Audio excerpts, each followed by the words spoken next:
Hi, I'm Dave Young. I want to share something with you that's very special to me. To do it, I want to tell you right away, go to the KC Bass Fest website and find the PDF there that I have left. I have analyzed the Prelude to the Suite number 4 of Bach and put it there so we can all look at it together. So while I'm talking, go to the website and see if you can find that music and call it up. And while some of us do that, I want to tell you why I did this. I took a theory course this year to kind of refresh myself about what makes some of the music we revere so great. And of course, Bach comes to mind right away. And it came to me that the Bach Suite 4 Prelude is a perfect candidate for this because it is actually not that complex compared to what happens later, but it is terribly interesting, and Bach is very sure what he's doing, and he's in fact doing things harmonically that I thought were not common until much later. And here Bach, well, I want to share this with you. I'm hoping you have that music in front of you. I want to take off together. Bach is going to lead us by the hand, and sometimes we're going to go into the woods, and only he will know the way, but believe me, he knows the way. Let's talk about, with him, let's talk about the world, the harmony world that he inhabits. Here is the beginning of the piece.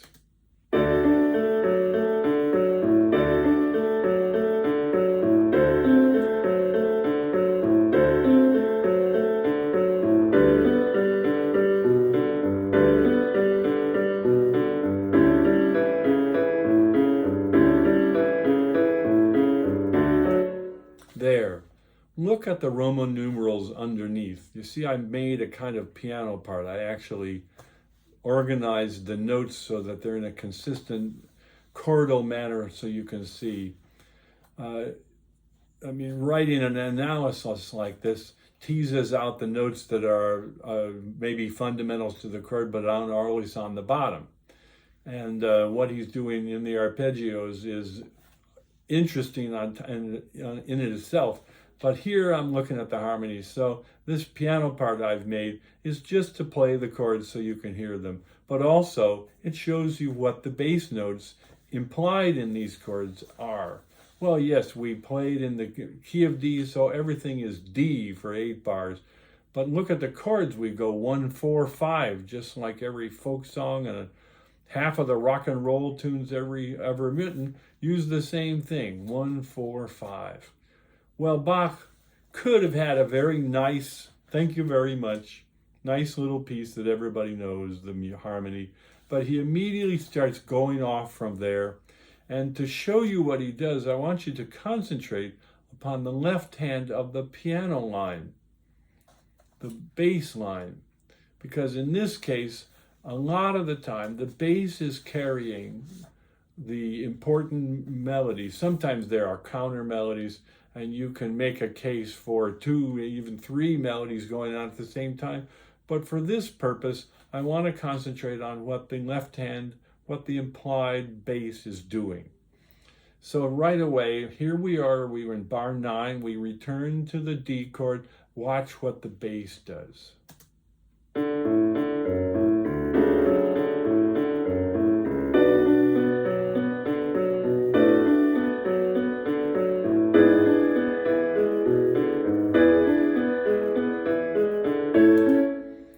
So, well, we went to an A chord. That's certainly not G, but also he did it by adding a G sharp, which pushes us like a dominant to a new tonic. Okay, that's very common in that era, and we know the sound of that. Well, he's hardly done. Watch the bass line. It uses the same kind of sequence, and the bass line descends to a new place.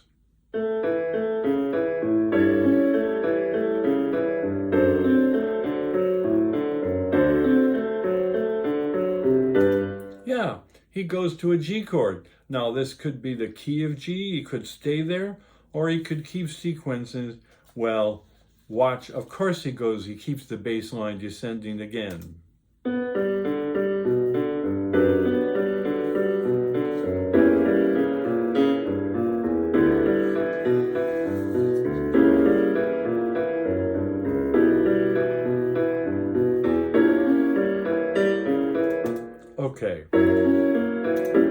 Okay, I want you to see and notice an amazing device, which is very common already by Bach's time, and everybody since Bach has used it as a major device for pivoting. It's called a diminished seventh. A diminished seventh, look at bar 21. A diminished seventh consists of 4 notes, each of them a minor third apart, and it requires altering some note or more of the scale. In this case, he added A sharp in bar 21, and A sharp again in 23 and 25. Each of those are diminished seventh chords. And because of that A sharp, we're pushed in 27 to B minor. We could be in the key of B minor. Let's see what he does.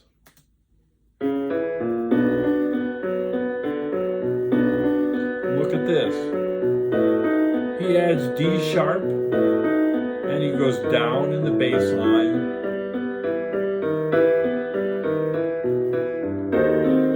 Now I want to stop. This diminished seventh chord is actually pushing us to E minor, but now Bach, I think, is doing something fun. I think, no, this is not an A2, this is not dry.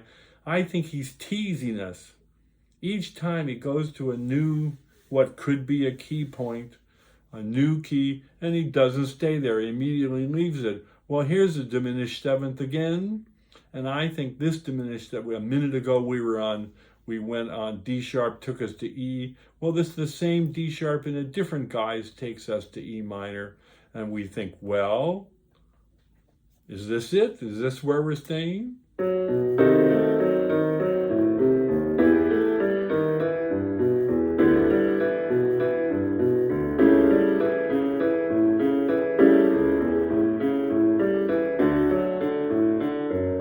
Yeah, well, that's a D chord.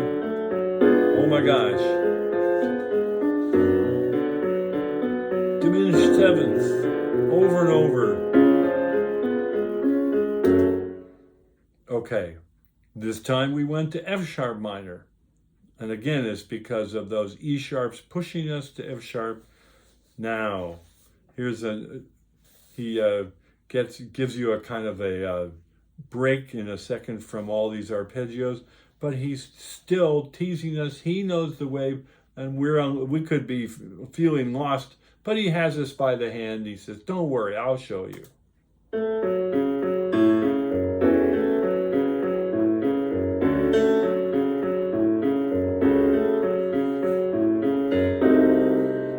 Diminished seventh.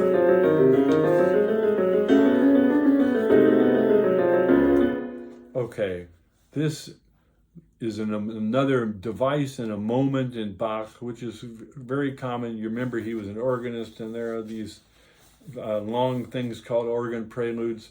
They are often improvised. The idea here is right in the music. Look ahead of where we are. We're right now in bar 52, and look, C sharp, C sharp, C sharp, all the way to 61. All of these bars, with one exception temporarily, all are based with a C sharp foundation.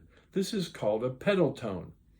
And all the improvisatory sound above it and those scales coming up, all is to set up a pedal, which is a tension moment, and finally it gives way and arrives at 62 to F sharp minor.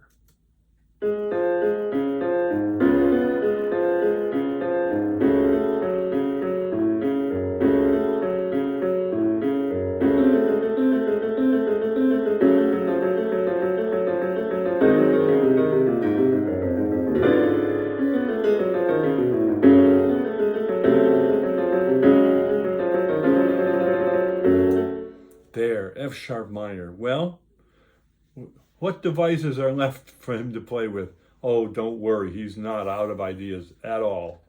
Now, we've seen so many descending bass lines. It feels, I think, just right. We've had enough.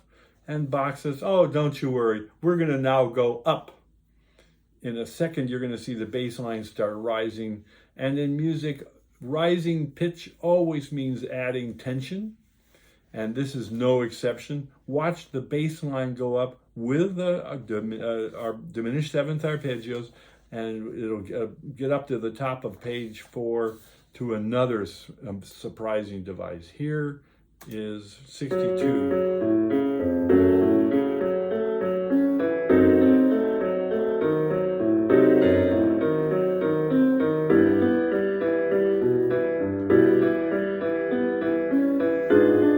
G sharp. Here is 71.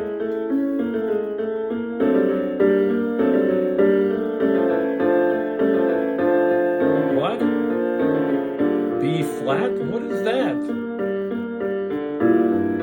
I think he's leading us. We're going somewhere, but only he knows where. And there is an amazing device, which is extremely common and so cool how he uses it. This is a D minor chord, but it's got an A on the bottom. It's called a 1-6-4 position, and it sets up a resolution, but we're not sure where. It just is going somewhere nearby. It's not the resolution. Well, what it does is it sets up an amazing moment, an explosion of musical meaning in bar 80.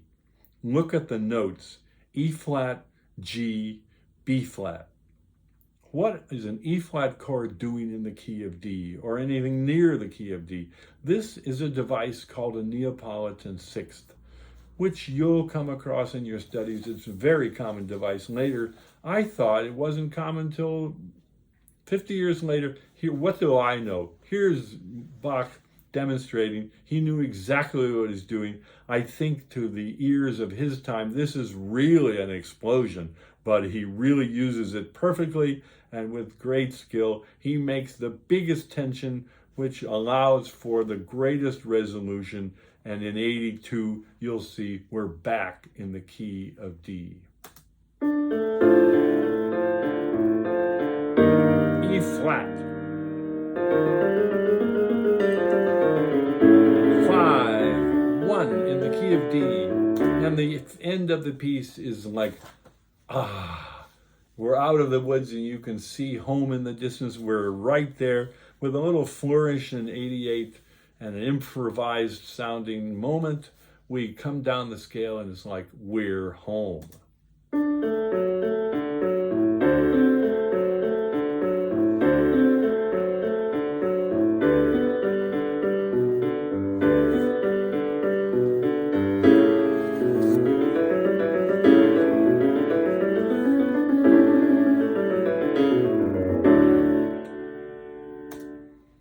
Bravo. Amazing. So, I hope you like this piece as much as I do. I'd like to play the whole thing for you now.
Thank you.